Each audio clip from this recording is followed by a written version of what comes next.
Salut les historiens de Bruay-sur-Escaut, c'est ton prof d'histoire-géographie et je suis là aujourd'hui sur cette petite vidéo pour te proposer d'entrer avec moi dans un projet.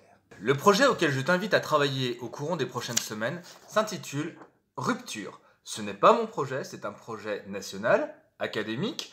C'est un projet dans lequel des historiens, des profs d'histoire-géographie se mobilisent pour réfléchir à la pandémie actuelle. Cette pandémie est mondiale et touche tous les habitants de la planète, dont nous-mêmes.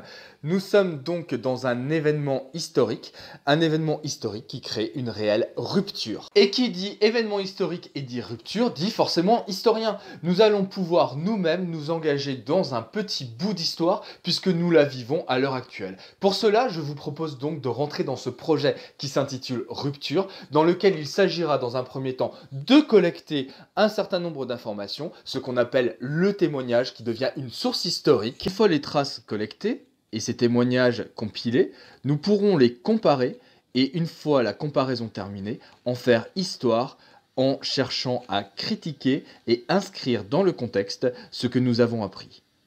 Comme je l'ai précisé au préalable, ce n'est donc pas mon propre projet, c'est un projet qui s'inscrit sur un projet beaucoup plus global qui a été monté dans l'Académie de Créteil, dans lequel les collègues d'histoire-géographie ont appelé au concours de certains historiens et de professeurs d'histoire-géographie pour pouvoir rendre le projet plus cohérent. Je laisse donc la parole à un imminent historien médiéviste qui s'appelle Patrick Boucheron, qui se propose ici de simplement vous expliquer en quelques mots à quoi, qu'est-ce qu'on attend et qu'est-ce qu'on entend autour des mots collectés, comparés et critiqués. Qu'est-ce qu'on fait quand on fait de l'histoire avec des témoignages? C'est ce que vous allez faire. 3 choses.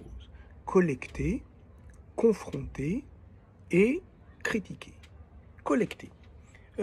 C'est votre chance. Vous allez effectivement téléphoner, enfin en tout cas vous allez aller au contact de gens, vous allez leur demander de parler à la fois de leur passé et de la manière de la façon qu'a le temps de passer en eux, à travers eux. C'est ça l'histoire, c'est pas simplement quelque chose d'extérieur à nous, c'est la façon dont ça nous rentre littéralement dans le corps. Alors comment vous vivez les événements en cours? C'est peut-être ça que vous allez poser comme question. La collecte, c'est très important, parce que ça veut dire que dans certains cas, ça sera le vôtre, les historiennes, les historiens y produisent des témoignages. Ils ne se contentent pas, comme je disais du médiéviste tout à l'heure, d'avoir sur leur table différents témoignages écrits et de choisir celui qu'ils vont privilégier, celui qui va être leur interlocuteur principal. Non, non, vous allez produire votre source. Et de toute façon, c'est toujours comme ça en histoire. La source, elle se produit,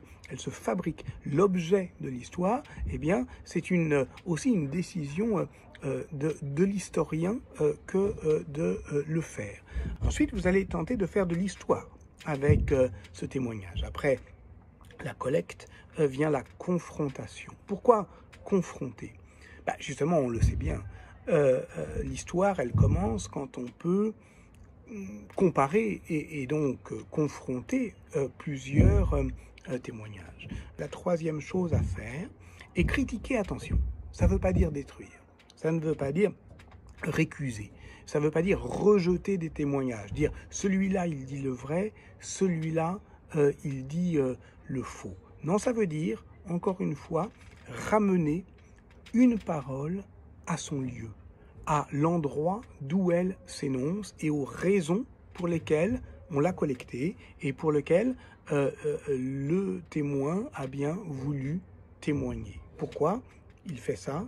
Pourquoi il dit ça? Et pourquoi il le dit à nous? C'est ça, au fond, ce que le témoignage amène. C'est pas de l'histoire, déjà, directement, c'est de l'expérience.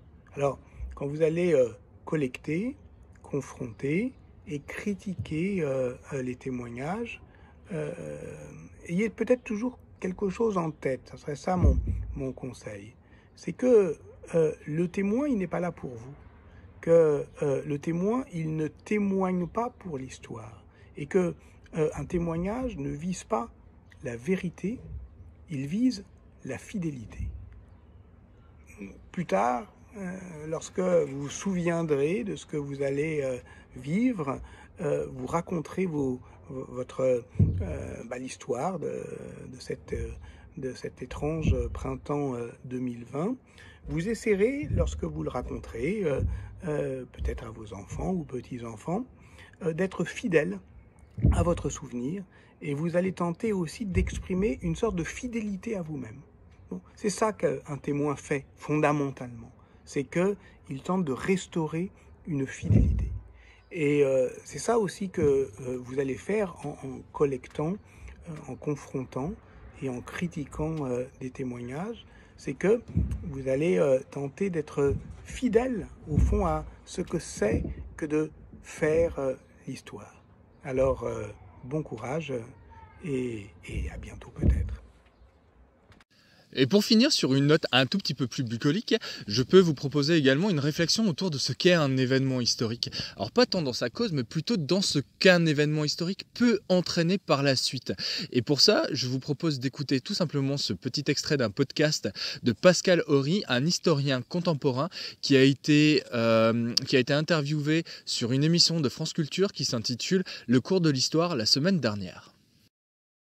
C'est qu'en histoire, à la limite, il n'y a pas de cause, il n'y a que des effets. C'est-à-dire que ce qui est important, c'est la manière dont les sociétés vont métamorphoser, traduire ce qui leur arrive. Une crise économique comme en 1929, une guerre comme en 1914, une pandémie comme en 2020. Ce qui est lourd, ce sont les conséquences. Et ces conséquences, évidemment, aucun historien, d'ailleurs aucun prophète, à mon avis, ne peut les annoncer sur le coup de l'événement. Donc il y a une sorte de deuxième événement qui est cette imprévisibilité des conséquences. Voilà, cette vidéo de présentation se termine ici et je vais mettre en ligne toute une série de documents qui vous permettront de pouvoir suivre le projet pas à pas. Et donc dans un premier temps, nous allons débuter la première partie qui concerne donc la collecte de documents et pour cela, il va falloir que vous trouviez vos propres témoins.